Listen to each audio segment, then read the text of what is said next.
Okay.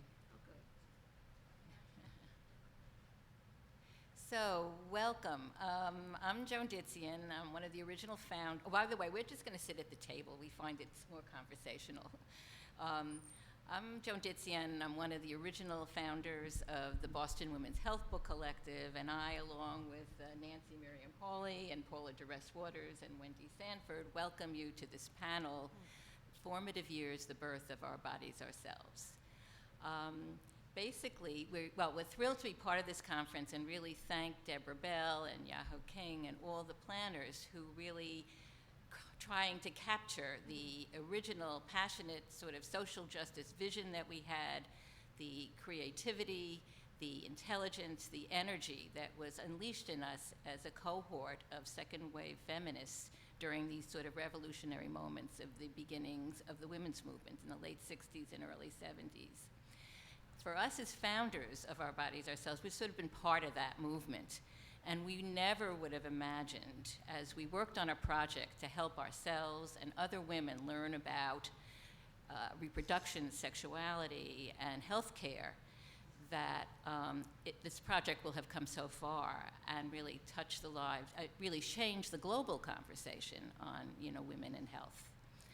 We are one of the few surviving organizations from the early days of the women's movement, and we recently celebrated our 40th anniversary, and along with global women who've adapted our book, and we also have a 40th anniversary edition of Our Bodies Ourselves.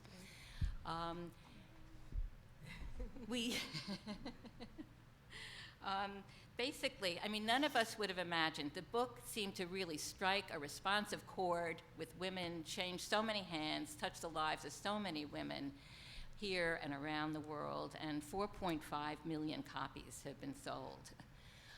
It's been really delightful talking to people in the last few days. Many of you have familiar with Our Bodies Ourselves. How many of you actually have read the book? Oh, good.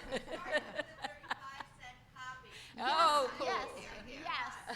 Okay.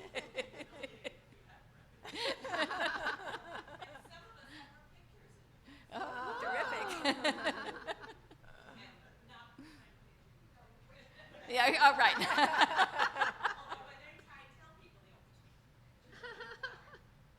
No, okay.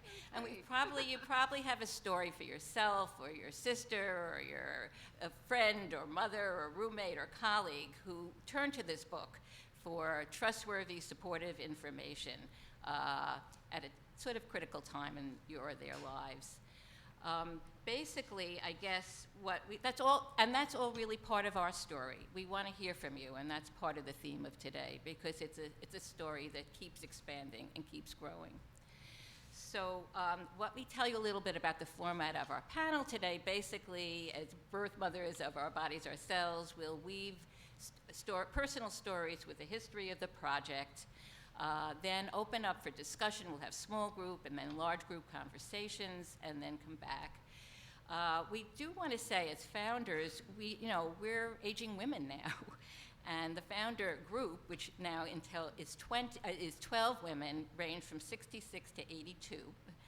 And we want to make sure that the wisdom we've accumulated, the legacy of these moments that have been captured in this conference today are really preserved, are built on, and we want to stimulate intergenerational conversation so that together we can really begin to think of the important issues as we move forward to maintain and continue the struggle for social justice.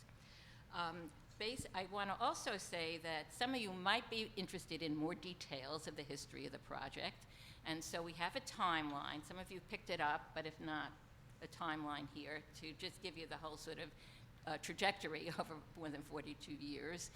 And also, we have our website, ourbodiesourselves.org, and there's a visual display of some photos and memorabilia that's in the basement in this building, in the Gender, Sexuality, and Activism Center there. So do check it out. Yeah. I couldn't find it. Could you tell us more specifically where it is? What? I couldn't find it in the basement. Could you give us more specific? It's It's in a room, there's a women's resource center that's Yeah. run by BU students, and it's, while you access it from the cafeteria area, you have to go down some stairs. We'll And, help you with it. you'll- Yeah, well, yeah, but just go down. Ah, Right, oh, yeah. that's helpful, thank you. Take the elevator downstairs, and then it's right across, and down a little corridor, yeah. And take Yeah. Freddie with you. Take what? The woman who asked the question, yeah, Okay, okay. great. And also, you know, our materials are archived in this Schlesinger, so you have access to that as well. And basically, so let's begin. And here we are. This is Nancy Miriam Hawley, Paula Doress-Worters, Wendy Sanford, Jane Pincus, who is not able to be with us for a last minute, really sends her love. In the audience, we have Pam Berger and our amazing executive director, Judy Norsegian, who will be on her way. She'll be here soon. And let's see, Vilunia Diskin, Norma Swenson, Sally Whalen, Ruth Alexander Bell, and Elizabeth McMahon, with great regret, can't be here, and Esther Rome and Pamela Morgan, who died. Spirits are with us. So without further ado, let's just begin. Hi, welcome everybody. And as I begin, I want you to ask yourself, what is my burning question? And I will. Yeah, okay. Okay. Okay. Is this better? Yes. Okay. If you don't hear me, just I'll keep my eyes open and look. Okay. This work? Okay. So as you listen, I invite you to think, what is my burning question? And a burning question helps you get at the purpose of your life and the actions you need to take to fulfill your purpose. A burning question keeps you up at night, wakes you up in the morning, and is with you. So I'm going to talk about my burning question. And the story begins, today I'm 71 years old. I mean, it's not my birthday, but it's my 71st year. And my story begins about 48 years ago. And some of you weren't even born yet. And so I was at the office of my OBGYN for the 6-week checkup for my oldest son. And so you imagine me as a 23-year-old young professional woman asking a question after the doctor recommended I take this pill. He hands me a pill. He said, take this. And I said, wait a second. It was a new-to-market birth control pill. And I said, what's in this pill? And he said, dear, don't worry your pretty little head. Just take it. Well, I was enraged. I left the office. I didn't take the pill. And at first I was embarrassed, to be asking the question, and then the anger, built up. And as I said, I refused to take the pill. Within the next month, I moved to Boston, and the question still was with me. So this is in the context of the 60s. And if you look at the larger context of America, we have a growing civil rights, anti-war movements, and followed by some of the deaths of our most important leaders, Martin Luther King Jr., John Fitzgerald Kennedy, Robert Kennedy.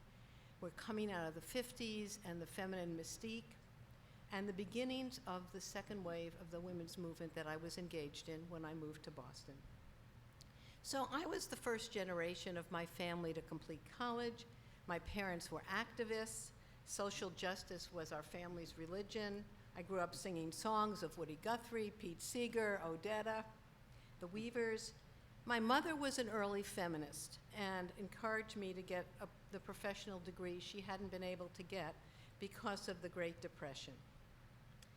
So I'm involved in helping, these little pods around the country and around Boston were popping up, and we were beginning as women to talk to one another about the issues that were important to us. And I had been active in college in SDS, Students for Democratic Society, And in the summer of '68, I got a call from Marilyn Salzman Webb inviting me to a meeting of women in SDS who wanted to talk about our role as women in SDS.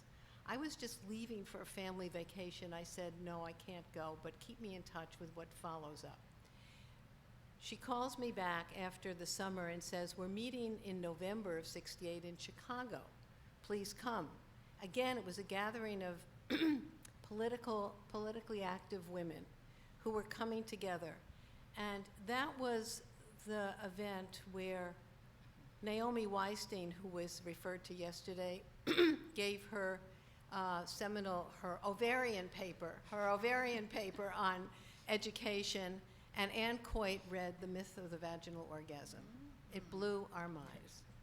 I came back to Boston, and at that point, there were little meetings all around, and I, as a faculty wife, my husband at that point was teaching at MIT, I had access to space. And so we had many meetings in MIT, and I laughed when I say that Our Bodies Ourselves began at MIT. But some of us were faculty wives of MIT professors. And we came back, and these meetings were, people came by word of mouth. And so I was really eager to share what had happened in Chicago with people, and did. And the meetings continued. And out of the meetings, there was a move to create a conference, a chance for women to really talk more with one another. And now we're at April, we're in 1969. So this is late '68, early '69, and some of us come together. And for me, get this picture. It's late April '69, and I'm sitting in my living room in Cambridge. I'm exhausted. I'm sitting in a butterfly chair.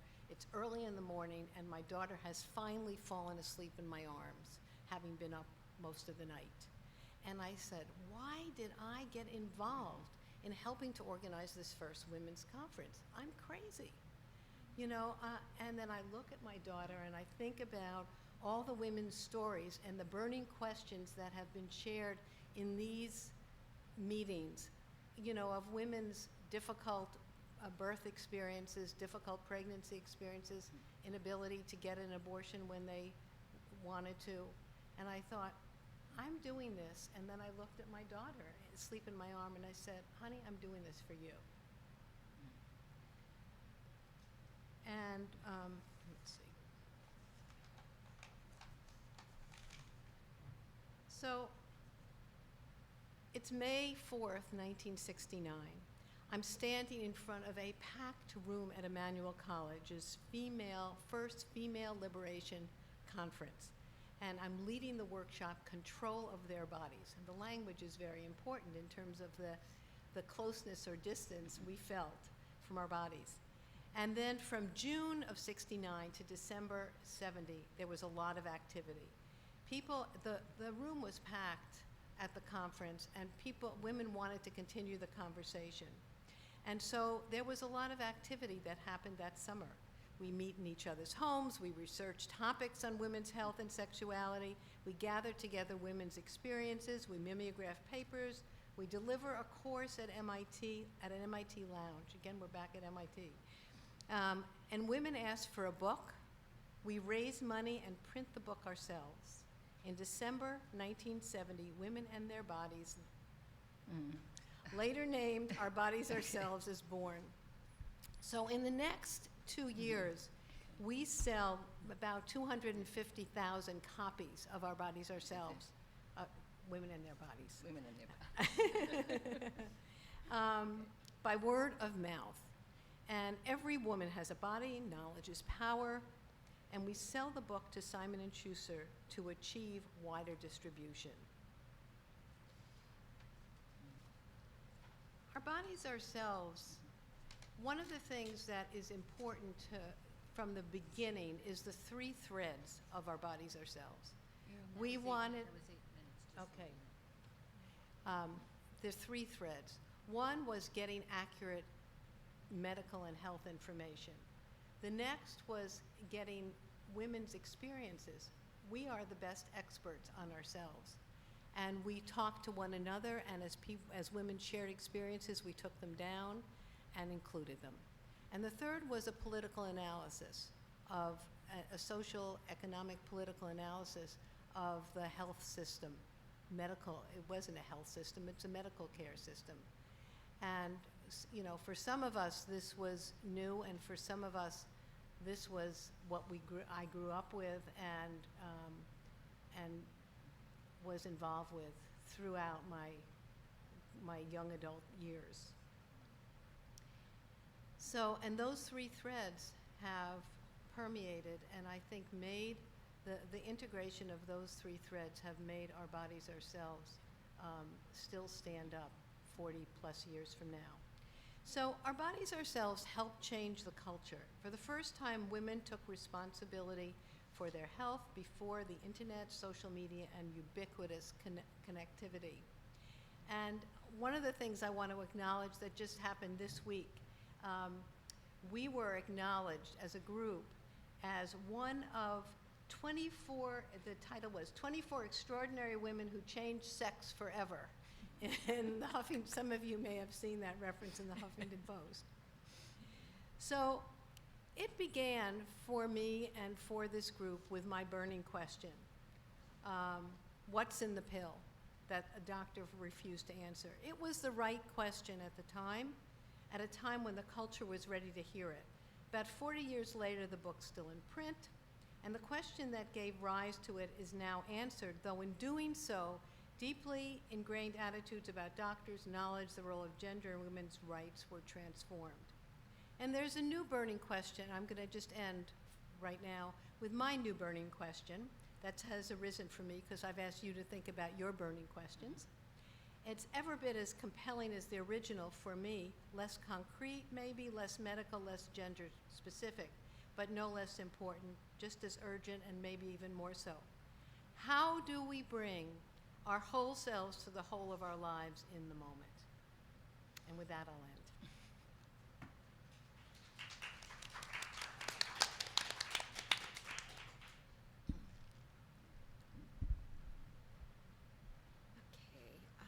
Good morning. I'm Paula, and I'm 75 years old. We're all telling our age this morning. And I'm sorry I have to read to avoid going off on tangents.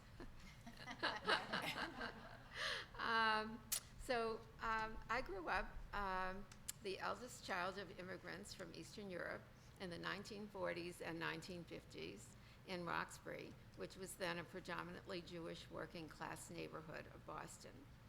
Unlike Miriam's parents, mine were not politically active, but as relatively new citizens made sure to vote in every election, and that became an important value in our family.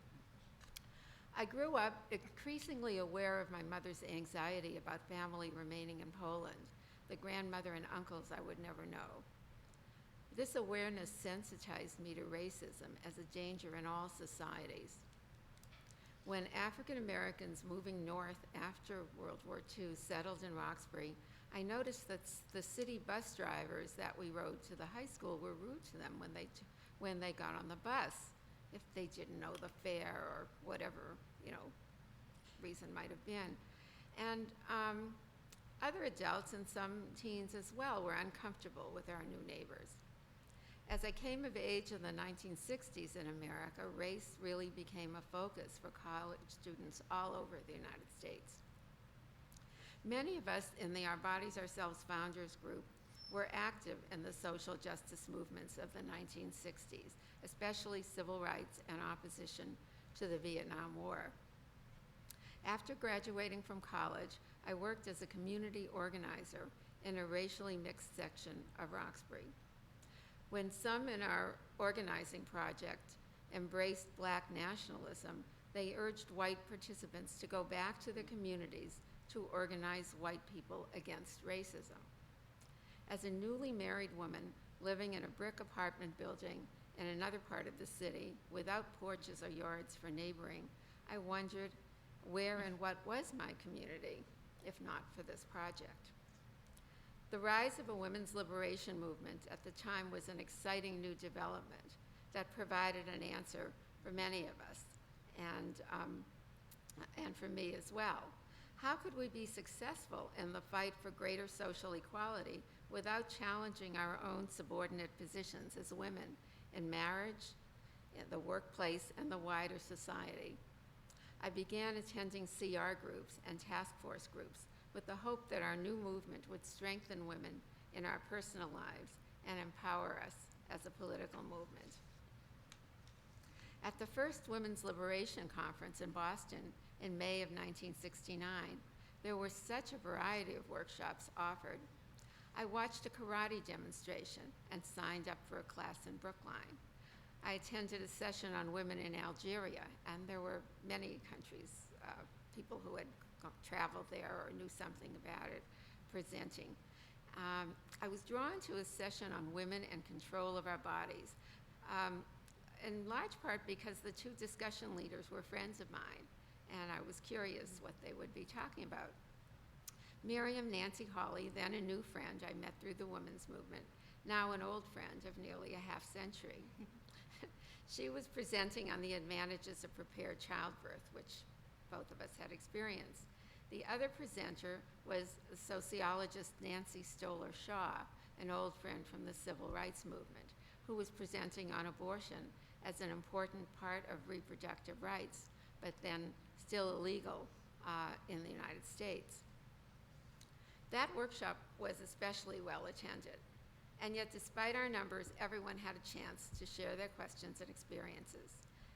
It was so compelling that many of us wanted to continue meeting through the summer with the goal of creating a course that would help other women find answers to health and medical concerns. That summer of research and sharing experiences was the beginning of the Our Bodies Ourselves project.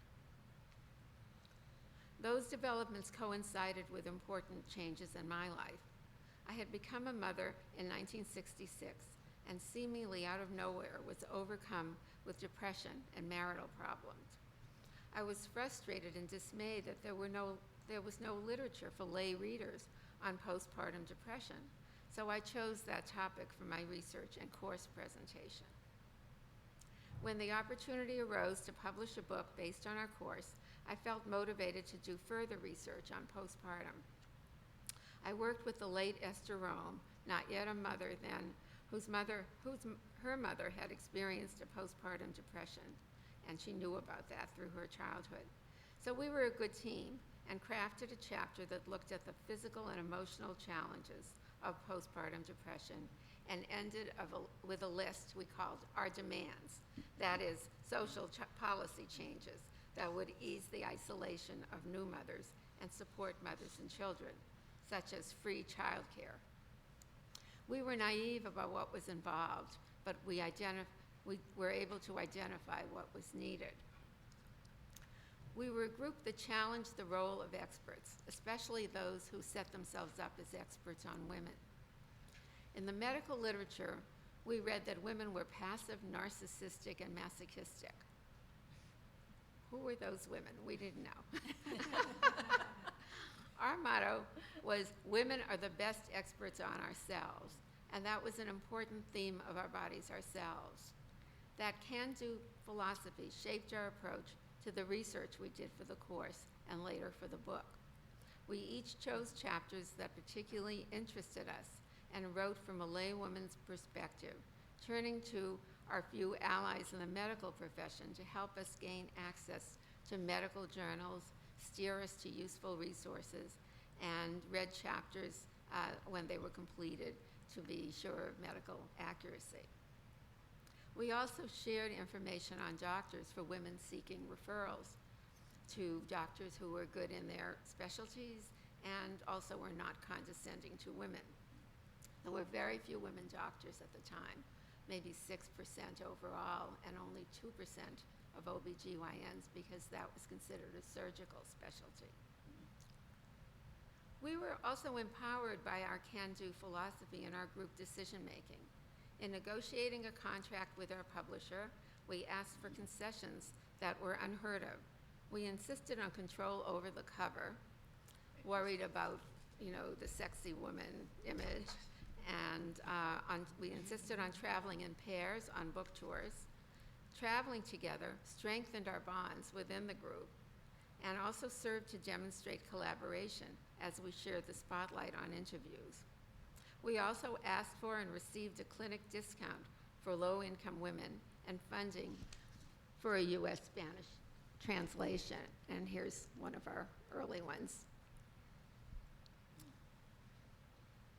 So I just wanted to say a little about some other book projects I worked on.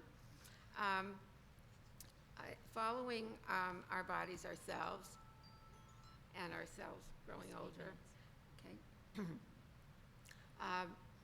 So that you held that up before.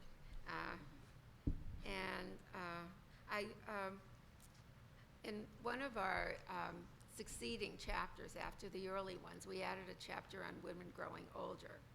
And then realizing we were trying to cram the years from 40 up into one chapter, we came up with the idea of a book called Ourselves Growing Older and a subsequent edition, the new Ourselves Growing Older. This was in the 1980s and 1990s. I was in my 40s at the beginning of it. I worked with Diana Laskin-Siegel, who was then in her 50s, and became my role model for how to manage hot flashes. We reached out to other midlife women and to those older than ourselves, holding something like CR groups, where we started with the question, what kind of older women do I want to be? Knowing that the longevity of women was increasing as we grew older, and wanting to have some vision of what life would be like in those later years that we are given as a kind of a gift, and just wanting to make the most of those years. And those books are still available in libraries, and it would be lovely if some women wanted to pick up on that project, because there haven't been later editions. In between book projects, I taught women's studies as an adjunct professor at Emerson College. And in the course of preparing a women's history curriculum, I came across a name that was new to me. Ernestine Rose was an early 19th century activist and a mentor to the better-known Stanton and Anthony. As an immigrant, a Jew, and an atheist, Rose transcended those marginal identities to become a groundbreaking early leader of first-wave feminism. She coined the phrase, women's rights are human rights, which yesterday I heard attributed to Hillary Clinton. And I'm glad to know that people are carrying on that idea.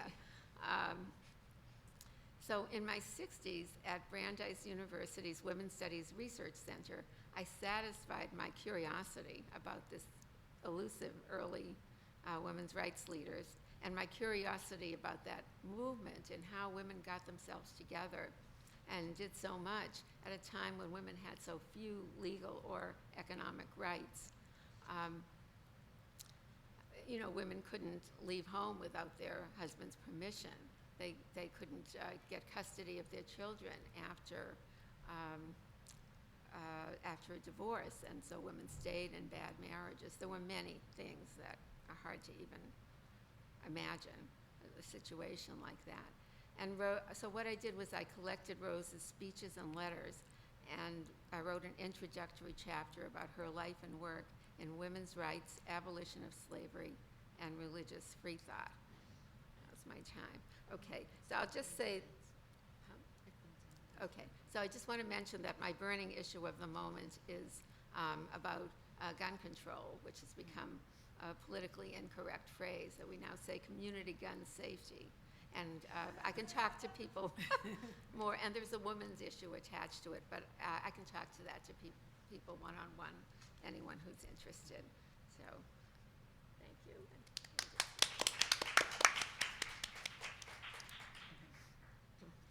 My name's Wendy, and I came from a very different family than the ones you've been hearing about. I came from a white, upper middle class, WASP, suburban family in Princeton, New Jersey, and I had gone to college at Radcliffe and had graduated fairly recently, and had just had a baby, and with my husband.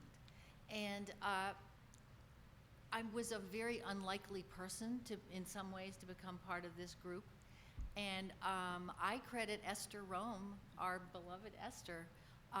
Her husband and my husband worked together in architecture school. And so we got to know each other a little bit. And she told me there was this course happening in the lounge at MIT, and that I really had to go. And I don't know how you are when you're depressed, but the last thing I do when I'm depressed is go do something that would be good for me. And so I didn't go. She said, you've got to come, it's Tuesday night, blah, blah, blah, and I didn't go. So the next Tuesday, she sent someone to pick me up. So I got myself into this person's car, and we arrived at this MIT lounge, and I walked in the room, and there are like 50 women. Some of them are nursing their babies. They are mostly my age or a little tiny bit older. And the woman up at the front of the room is talking about masturbation. Oh my heavens. It was so embarrassing. And so I remember I just kind of dropped to the floor and didn't say a word the whole time. But listened really hard because of masturbation. We were sitting on the floor. Yes, we were all sitting on the floor, right. Right. Yeah, with the women who were clustered around, leaning on each other, and just really, it was a very cozy scene.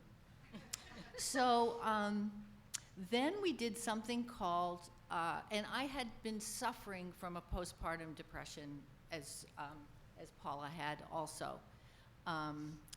Lying on the living room floor while my son slept, just thinking, how am I going to get up? How am I going to do this? And shouldn't I be happy? I should. And my husband thought I should be happy too, so that didn't help too much either.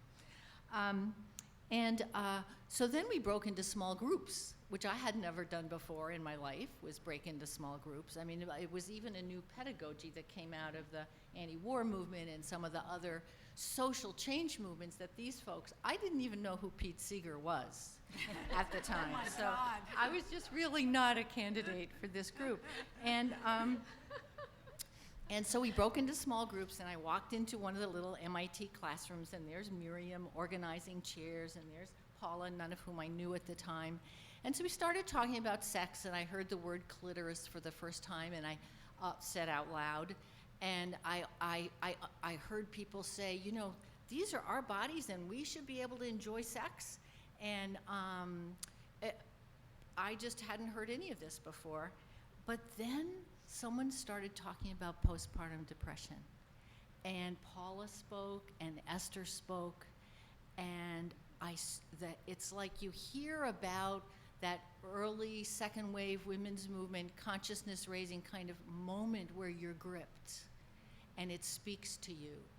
And it spoke to me, and I understood that lying around on my living room floor feeling how was I going to get up and like a failure at motherhood was partly hormonal, it was partly social, it was partly the isolation that we all lived in, it was partly the expectation. There were so many reasons for it, and that we could do something about informing other women so they wouldn't suffer the way as much as we had. So I left that night feeling, I've been part of this movement ever since. It was like, that's what did it. It wasn't clitoris that did it for me, although I'm very grateful to that part. But it was the postpartum depression. And the other story I wanted to tell before talking about a couple of the aspects of the book as it developed is that I had a gynecologist at the time who, they had been trained that, he was a man, that part of their role was to advise us on our lives. And when I was depressed and asked him about it, he said, well, I like to tell my young mothers, go to the library once in a while, and we were upper middle class, so it wasn't a question of my trying to get back to work, which many women at that time and today face. But he said, "I'd like to tell my young mothers to go to the library and improve their minds so that they can help raise the next generation." And he said, "But don't get work, don't go to work, because your husband comes home tired at night." And he went on. I need to, gag me with a spoon. So anyway, he went on with that. So then I decided I wanted to use a diaphragm because I didn't want to take pills. So you can see I was kind of a natural for the group in that way. And so he showed me how to use a diaphragm and measured me for it, and I asked him, when should I put it in? And he said, "I like to tell my ladies, dinner, dishes, diaphragm." So I ended up in the women's health movement. It's so great.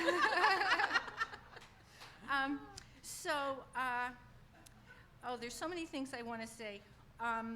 But I became active in helping to edit the books. For instance, I got to be an editor for Esther and Paula on this chapter that meant so much to me. So it was, that was great. So I'm going to talk about just one aspect, which is, we acknowledged from the start of this project in our very first book that we were a group of white middle-class women. My father worked for, anyway, I said, well, we're 10 middle-class women and 1 aristocrat is what I wanted to say. But we said we're, middle-class women and white, and that we're able-bodied, and there were many things we didn't know about. But someone yesterday was talking about, in the early women's liberation movement, this kind of great power of the we, feeling like we could say we and mean all women. There was that heady feeling, and it took us years to understand how much was missing in our we. We had a lot to say, and we, created a lot of useful stuff, but there were so many women with other experiences than ours whose voices needed to be in the women's health movement, and in fact already were, and we just didn't know it. So there was a whole process of learning for us, and I'm going to talk, and the book got bigger and bigger and bigger as we learned about other groups and invited them to become part of it. But I wanted to talk first about lesbians, because of course everyone at the time thought we were all lesbians, and none of us were. So we asked a group from the Boston area, some of whom are here at this conference, which is really wonderful. I'm not sure any are in this room, to write a chapter. And they insisted on editorial control, of course. And so they call the chapter, in America with a K, they call us Dykes, which was our first challenge in respecting what another group wanted. Just like we were insisting with our publisher that we get certain things, they insisted with us. And that chapter, there are more people who say to me, that chapter changed my life. Yes. If you know Tess Ewing, she's here. She was one of the people in that chapter. And Marla Erling, who's another person in the Cambridge area. So they wrote the chapter, and I just remember that our meetings with them were fraught for me. Because they scared me to death. And it turned out I am the only lesbian in the Boston Women's Health Book Collective at this point, but I didn't know it at the time. But anyway, so we really did want to have a lesbian chapter in the book for so many reasons, including that a lot of straight women would get the book and they'd learn what they needed to know to understand themselves and their friends and their daughters and their mothers and et cetera. Okay, I have like 2 or 3 more minutes. Women with Disabilities, each edition grew because of the involvement of some new group. And one of these editions, I became Judy, who's in our group, who's back there, our executive director. Her husband, Irv Zola, was very active in Boston Self-Help, and so he introduced us to some of the women from Boston Self-Help, and those women met with us and transformed certain aspects of the book. Like, we created a body image chapter because we wanted to talk about how women are looked at, whose eyes we're looking at ourselves with, and what some of the limited expectations were for women who didn't look the way we were supposed to look. They really transformed body image and sexuality, and now in the current book, there are, in the childbirth chapter, there, we kind of mainstreamed a lot of that information. Paula talked about older women. Menopausal women were old to us at the time, and so it was a big deal to include a chapter on menopause. The women of color were doing a lot of their own organizing, and Jane, who couldn't be here, her close friend from college, who was African-American woman, said, you guys have written a book for white women.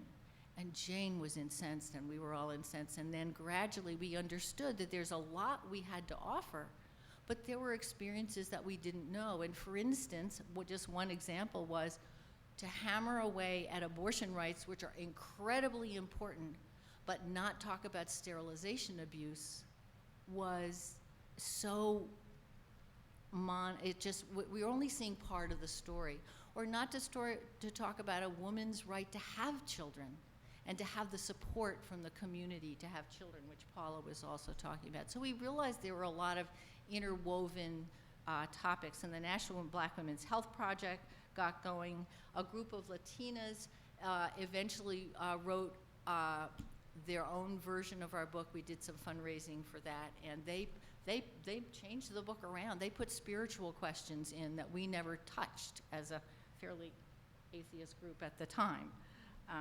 We've all mellowed in some of those areas. Then the last group that I wanted to mention that we felt very important for us to include was genderqueer and trans women. And the last two versions of the book, we have had a lot more about those issues in there, and so much so that in this day and age, even if you say woman, you can't assume we all have the same body, because there are people who experience being women who don't have that body. So even that is really changing, and it will probably continue to change. So that's it for now.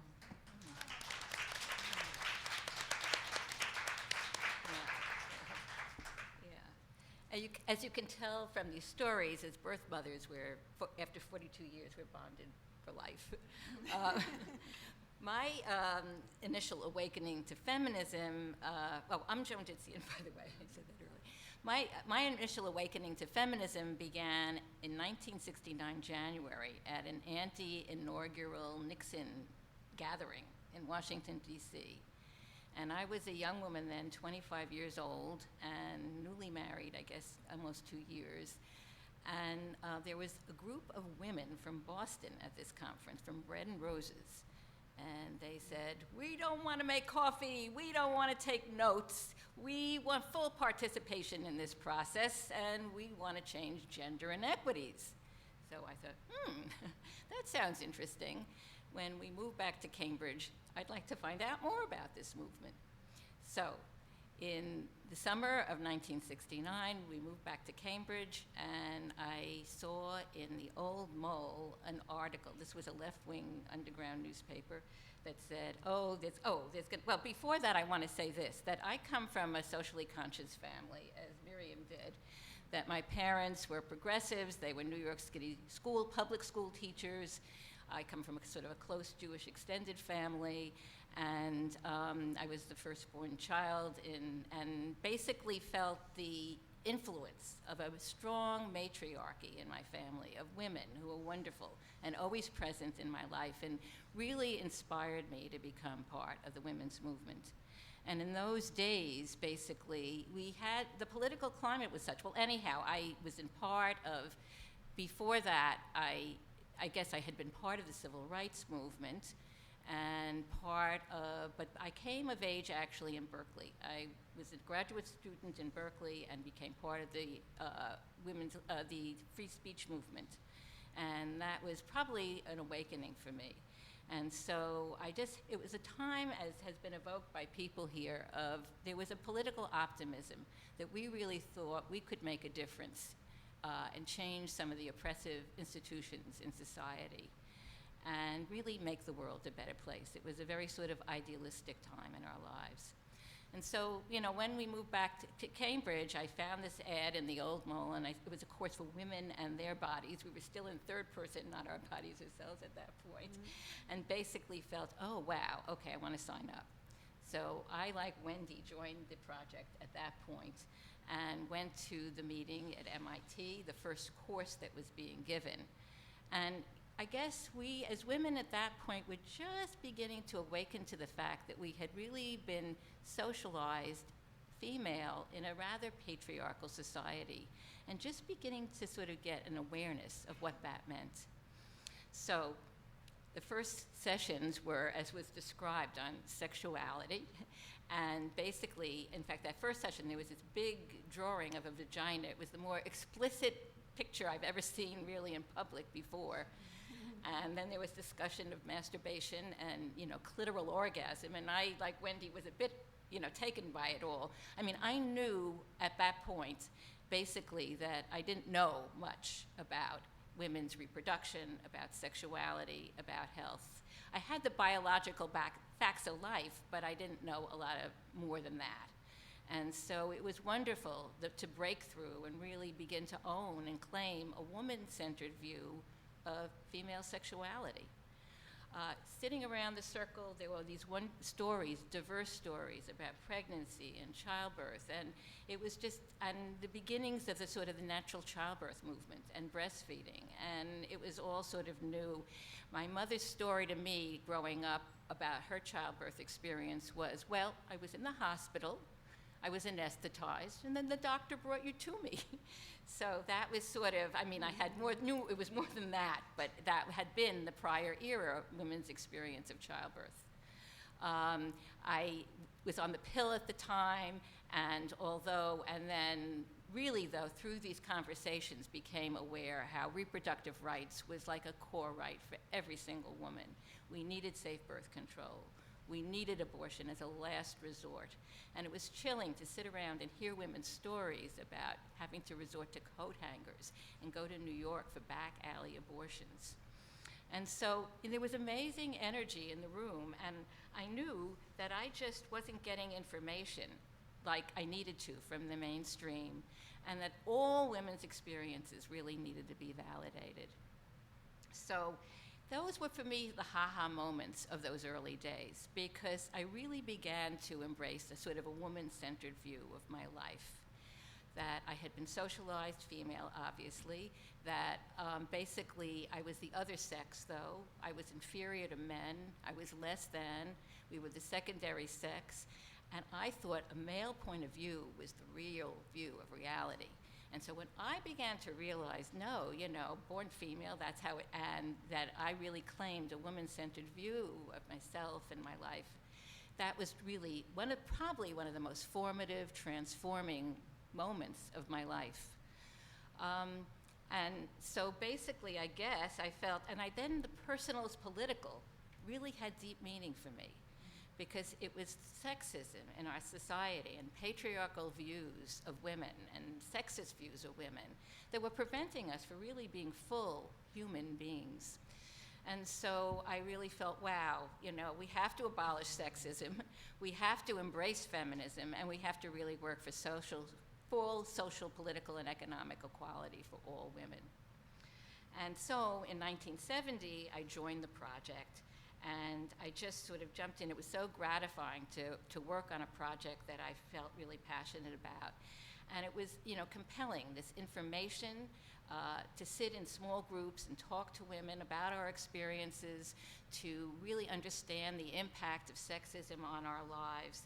And so it was really compelling, and it was fun to go around and do the course in different community settings, to work on the free press edition, then it took us, when we decided to go with Simon & Schuster commercial press, it took us a year to make that decision whether we could go with a corporate entity and then to pick out Simon & Schuster. We felt yes, because it will really spread the word, and we felt really this is important information that all women need to know. And then, you know, we were working on the Simon & Schuster edition, And in 1972, when we were signing the contract with Simon & Schuster, we incorporated. We became a group of 12 women. It had been a very open, fluid kind of group up until that point. And during that transition, I think our collaborative writing process sort of deepened, and as we were working on the Simon & Schuster edition. And I had been an art major, and I had written papers in college and graduate school, but this experience was totally different. I had never really, I was writing from a passionate, authentic point of view, personal voice, and I had never taken my words and other women's words so seriously, and never in my life felt that what we were talking about really might make a difference. And I really began to believe in that in a very, very deep way. And so I was always interested in feminine identity issues, and the Free Press and Simon & Schuster worked on myths of women and women's changing sense of self. Then in 1973, I was 30, and my husband and I decided that we wanted to start a family. Now, many of the women in the group were mothers.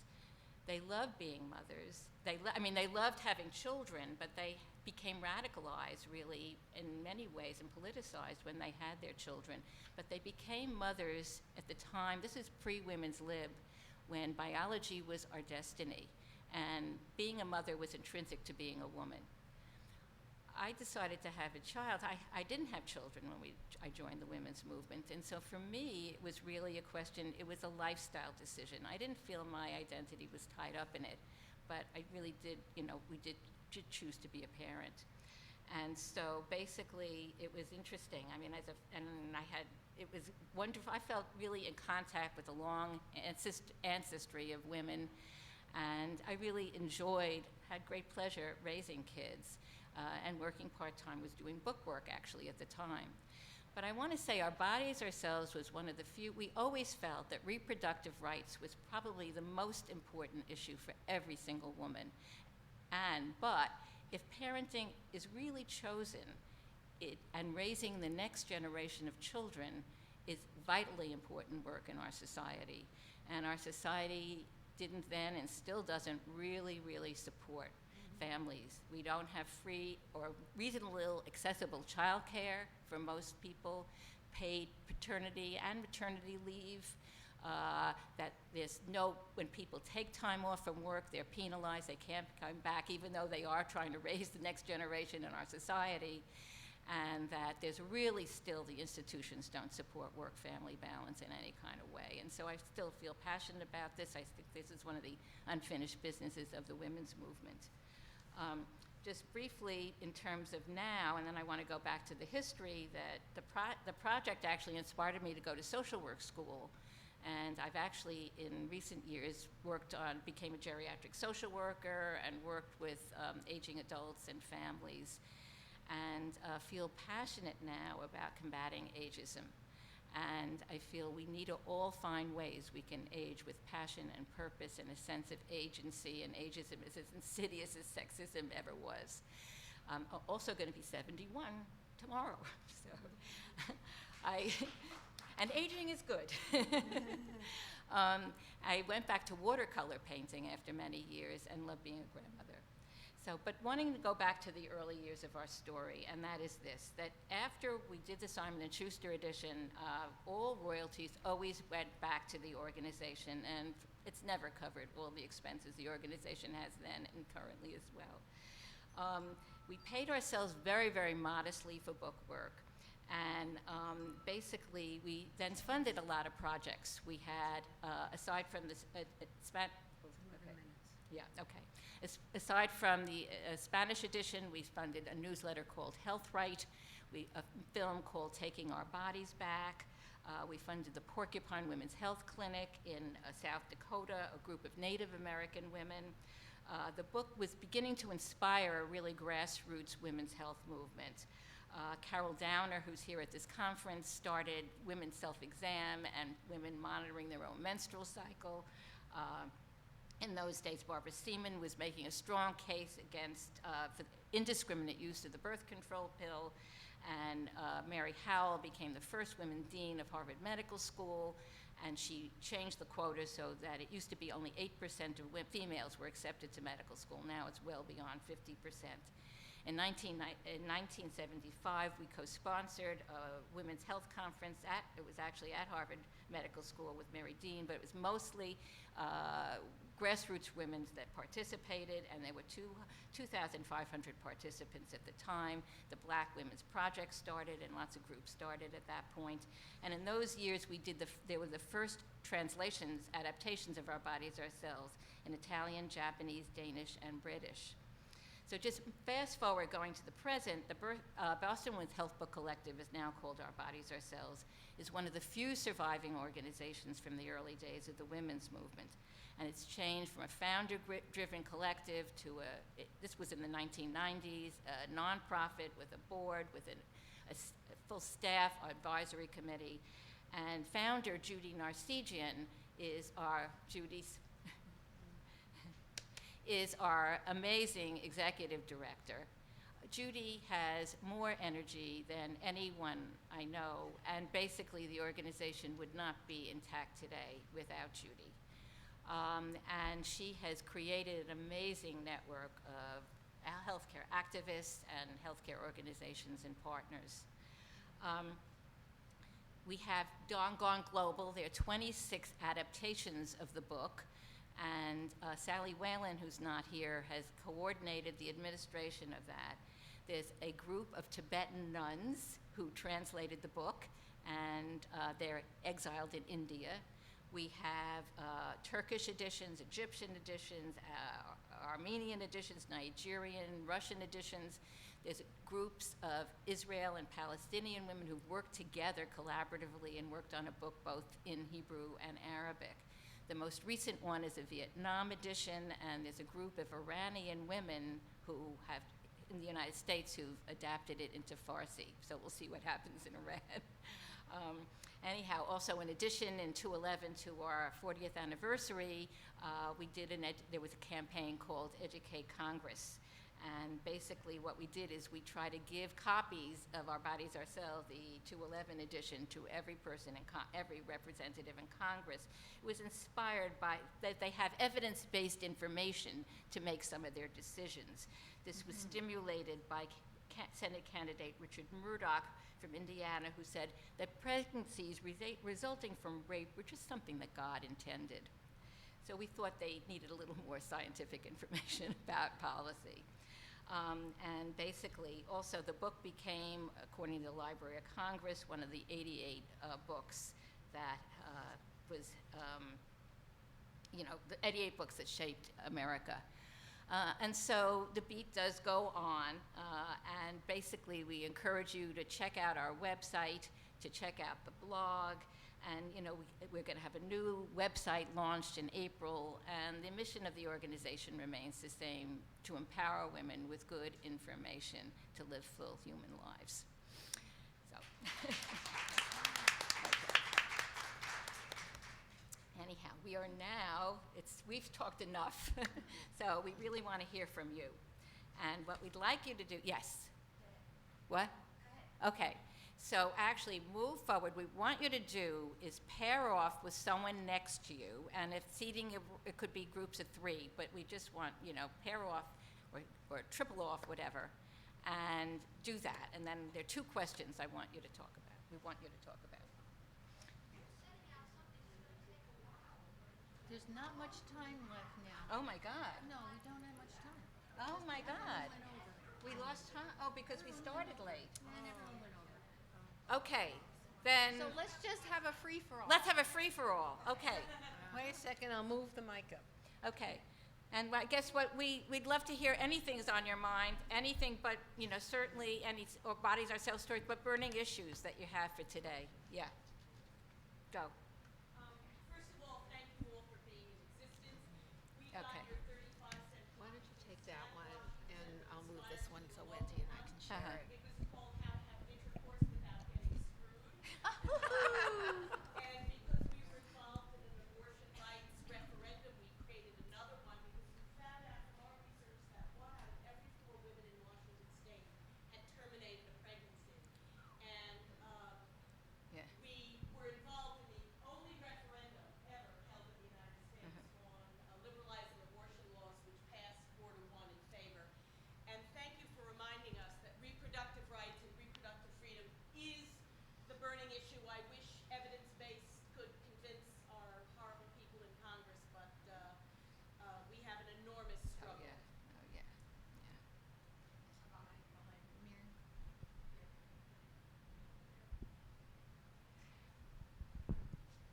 in the fall of 1969, I was one of a small group of women from the Yale School of Public Health who heard about what we thought was the Boston School of Harvard's School of Public Health. Anyway, we went late fall to Boston and visited one of you, opened up your home to us, gave us pre-newsprint mimeographed outlines of your course. And I want to know who this person is, because one of you said you opened up with a crotch view of a woman, and I said, I can do that. And so I did. Who was the woman on your collective who did that opening lecture about the crotch view of the woman and masturbation and the sex part? You don't even remember? Oh, we do. Yeah. I don't we visited. We did it ourselves in New Haven. But who did your first lecture? That was Jane DeLong. Jane DeLong. Jane DeLong. Yeah, Well, Jane thank you, Jane DeLong. And she's- Ginger Golden. Yeah. She didn't stay with the group when we started Oh, to create the okay. course, when we started to work on the book. Yeah. But she's a political scientist.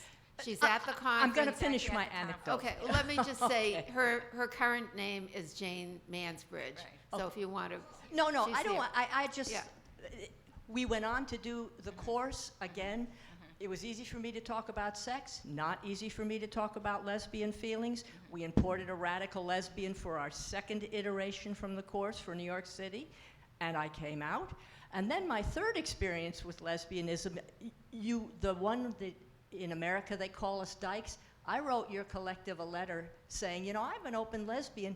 This is very off-putting to women who want to come out. It was a typical Boston politically correct harangue about lesbianisms, which I did not think would wear well in the Midwest.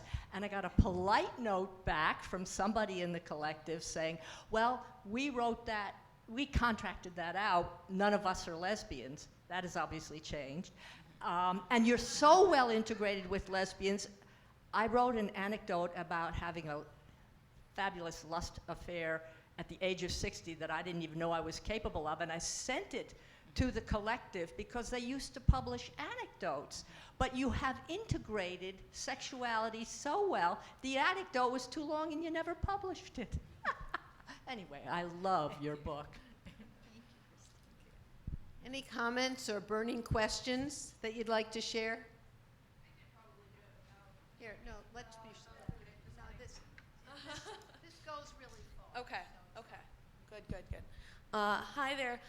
First, I guess I wanted to say that I'm really excited to be here. I'm a super young activist and what we call menarchist, menstrual anarchist, and I do menstrual activism. And of course, Our Bodies, Ourselves was one of the first times in which people talked about within a book alternative menstrual products. And I want to ask you all if you remember the moment in which you realized that alternative menstrual products were important and added it into the book, because I know that the first edition had mentioned it, but it wasn't as big of a deal at that point, because it wasn't until '83 that 53 women died of TSS in the same year. So I'm wondering if any of you remember having this realization and adding it into your narrative or talking about it at all. I can say two things. The main answer is that Esther Rome, our deceased beloved member, was the one who did a whole lot of work around TSS and around alternative, both menstrual massage and menstrual products. So that's the best I could do on that. But you're reminding me of a very early film by Emily Culpepper called, what was it called, Pierre? But it was a. It was about getting your period, and it showed a tampon, and it was just so shocking at the time, but it was really great. So, yes, thank you for your work. Oh, thank you. And for a new word, what is it called? Menarchist?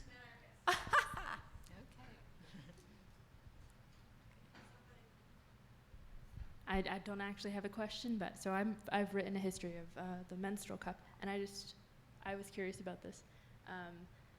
They talked about Tassaway very briefly in the 73 edition, but that was only in production from 71 to 73, so it was kind of a missed opportunity, I think. They just failed as a business. So, fun fact, menstrual history.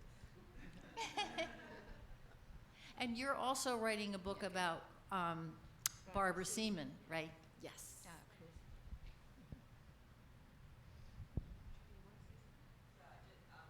just wanted to add to the important work that Esther did. Both Esther and I were actually at meetings in Washington, D.C., meeting with the tampon manufacturers because after the whole TSS issue, there was a concern about the super absorbent compounds, things like carboxyl methylcellulose, and it was the work of women's health activists that got that out of all of the tampon products. And we believe that it was those super absorbent compounds that actually drew so much fluid out that sometimes there were lesions left in the vagina into which the TSS organism couldn't get into the bloodstream. And so tampon products became safer. And Esther was a key person in going to those meetings and working to improve the safety of tampon products. So there's a federal connection there as well.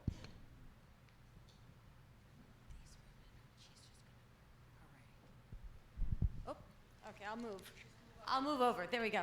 Hi, my name is Sansara Taylor, and first I want to say I found Our Bodies Ourselves hidden away in a box in the basement of my house growing up as a teenager, and I felt so like I was taking the book I wasn't supposed to see, and I read the entire thing. It had a huge impact on me, so I wanted to just share that, and it was secret.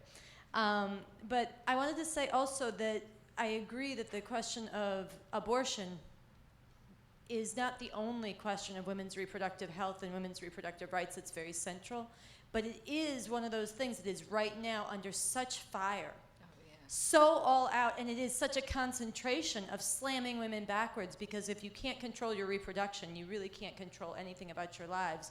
And so I do want to say, in the spirit of what you guys did then and what you're talking about now, there is a need for people to confront the political battle and assault. I mean, they're anti-science Congress people, who I would also say, a lot of them are Christian fascists.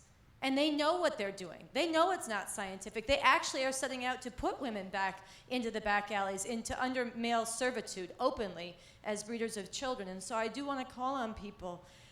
April 11th and 12th, we are doing emergency actions. I'd like to talk to all of you about this.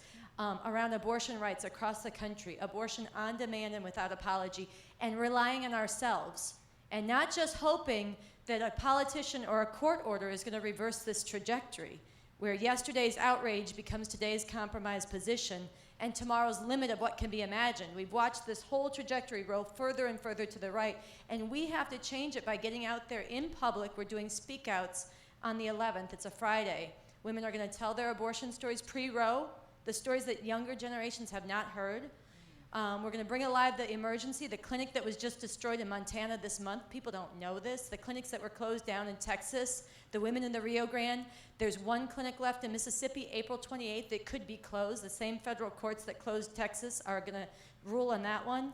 And all of this, bring that alive. And then on the 12th, we're going into the streets. And everywhere, people should organize this with us. It's going to be a nationwide action, into the streets with bloody coat hangers that actually bring alive. When abortion is criminalized, women die. And shackles representing female enslavement that we're going to break. And stand up to fight for this. So I want to invite people. Talk to me here. I'll have a flyer. And also at lunch, we're bringing people together to workshop and plan down in the cafeteria. Join us. Thank you. Hi, I'm Joan Chrysler from Connecticut College, and the menarchist is smiling at me. I am the past president of the Society for Menstrual Cycle Research, and all the mentions of Esther Rome have inspired me to just stand up and say she was a member of our board of directors for many years, and we have a prize named after her that we give every 2 years for student research. If you're interested in the menstrual cycle, visit our website, www.menstruationresearch.org. Read our fabulous blog called Recycling.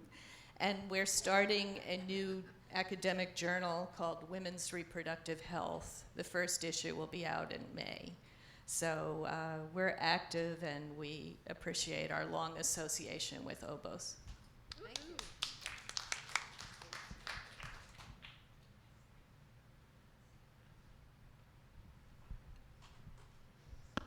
I want to say all of the books I'm pretty much have read through, and it's just wonderful, so thank you. I was just curious, with the sending the book in 2011 to all the congressmen and women, did you get responses? I'm just curious if Judy can. brought. She went down there a Judy bunch. went down, yes. Yes, we did get responses. There were about 35 visits in person. I did this with Christy Turlington Burns, who many of you remember is a cover model for Vogue and other places. She's since gone back to get her master's in public health, and she started a group called Every Mother Counts to reduce maternal mortality worldwide. And we were joined by 2 interns from the National Women's Health Network and her executive director, Erin Thornton. And it was a very interesting set of meetings. We even met with one Tea Party Republican who didn't know who we were, I think. I think he just wanted to meet Christy Turlington Burns. But we found a lot of receptivity, but more importantly, afterwards, we sent a copy to everyone we didn't hand deliver to. And we got some nice thank you letters. And I don't know how well they're being used. I know a few staffers have responded. Many women responded.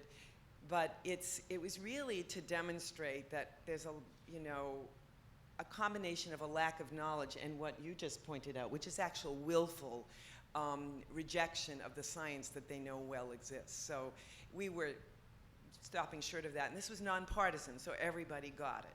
And it was followed up another campaign which was called Our Bodies Are Our Votes, which was our effort to help engage young unmarried women. In fact, there are extra bumper stickers up there.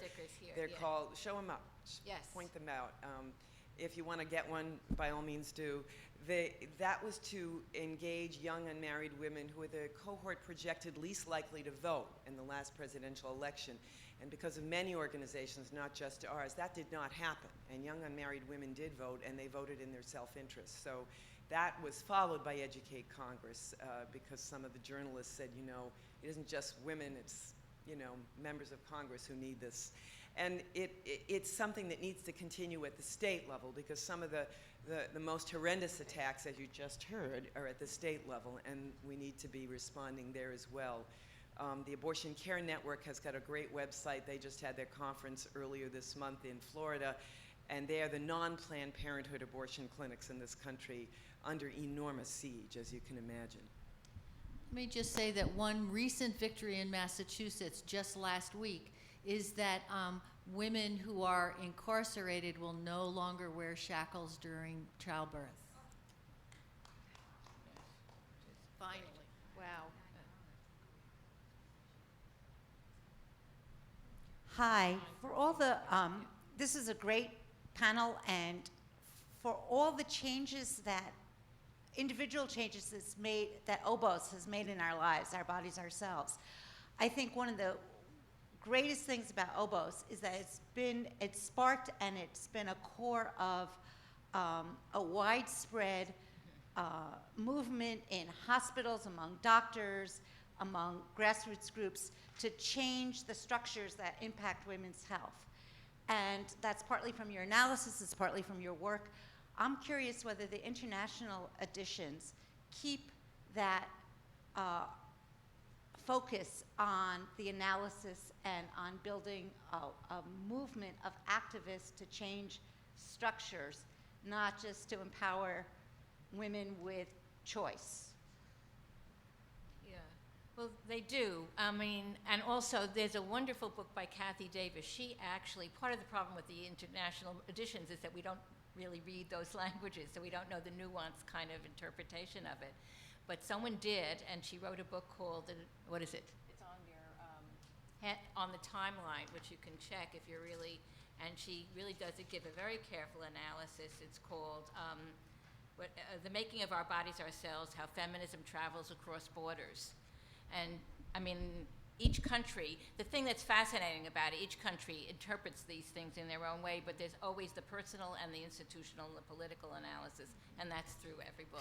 And the other thing is, one of the things we can count on is it's a resource for women to talk to women.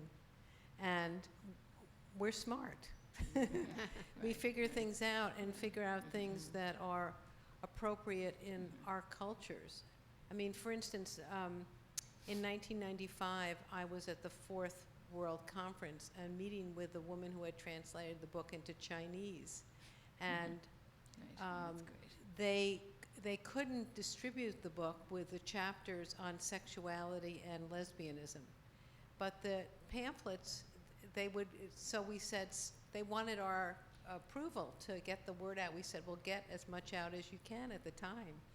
And they had the ability to get everything out within 3 weeks because of the structure of how the neighborhoods are set up and the distribution. So it's like the information gets out and women start asking more questions. And I trust women in other cultures as well. Yeah, when we first started responding to requests for translations, that we would insist that they include every chapter.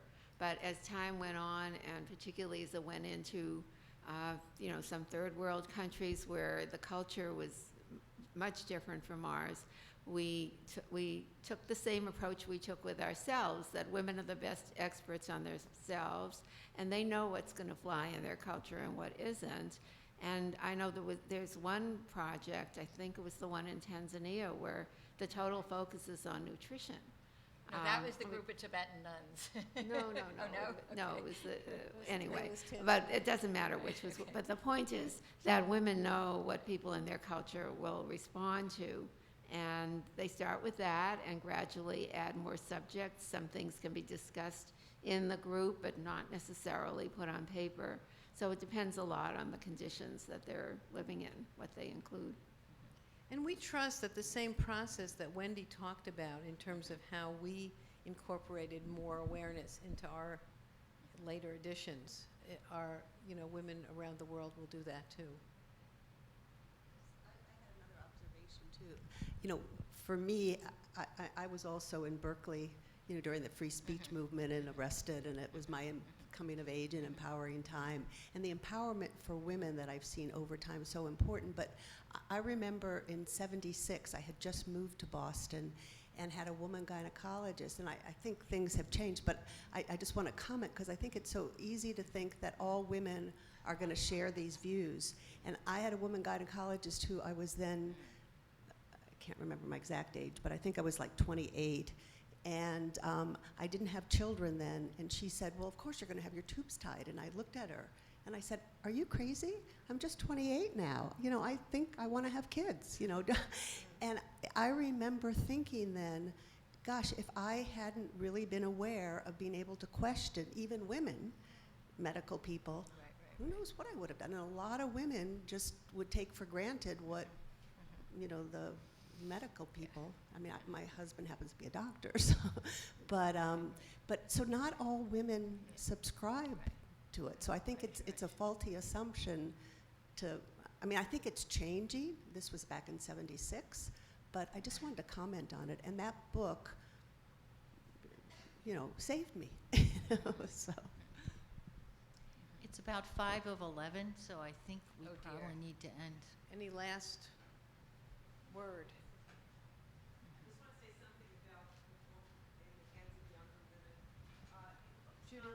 Judy, wait a second, so people can hear you. It's not that well known among younger women, and I know this from being on a lot of college campuses every year. If you're in women's studies or you get it from a family member or in your high school, otherwise you probably don't know about our bodies ourselves. There is an effort now to get schools who have health centers to get the clinic copy discount. That's a 70% discount. And to match alums from the colleges and universities with the schools to make small donations so that the book can be brought into dorms, into classrooms, and even given out to incoming freshmen if there's enough of a donation. Some schools do this already, and it's an incredibly useful thing for incoming freshmen, fresh women, whatever, when they have not had access. What? Boys need to read it as well, and many do, but it's also a matter of resources. And if you get any number of books on a campus, people dog-ear the copies over time. So think about it if you're an alumna of a school, get in touch and point out that at a 70% discount, And you only have to order a minimum of 12, prove your 501c3 status. This is a great deal, and it really will educate women on the campus and men too. Thank you all for coming. Thank you all. Also, if you haven't gotten it, we have a timeline, and we have some bumper stickers and some newsletters, so pick them up. Okay. Okay. Let's get somebody to take a picture of the four of us. Oh, yeah, let's do that. Yeah. Okay. Yeah, before we pick up the books. Okay.